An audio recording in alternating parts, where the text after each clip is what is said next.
South আফ্ৰিকাৰ Cape Town ফেষ্টিভেলত অংশগ্ৰহণ কৰি মই ওলালোঁ আমাজন জংগল চাবলৈ। এটলাণ্টিক মহাসাগৰৰ পাৰে পাৰে টাইটানিক নামৰ টেক্সি এখনত ফাই গ'লোঁ। অলপ দূৰ গৈয়ে দেখা পালোঁ ষ্টেচু অফ লিবাৰ্টি।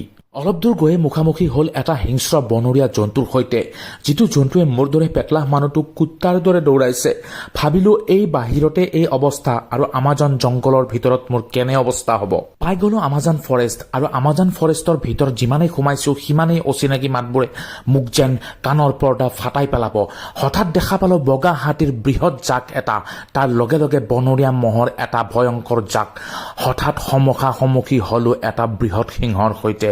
তাৰ পিছত মোৰ যেন ৰুহ যাওঁ অৱস্থা। আমাজন নদীৰ পাৰত এটা অঘৰী আত্মাই আমি যে তোমাৰ এই গানটো গাই আছে। তাৰ পিছত চাৰিওফালে অন্ধকাৰ হৈ গ'ল। কিবাকে দৌৰি গাড়ীত উঠিলোঁ আৰু কাণত ধৰিলোঁ আমাজন ফৰেষ্টত জিন্দেগীত নাহোঁ।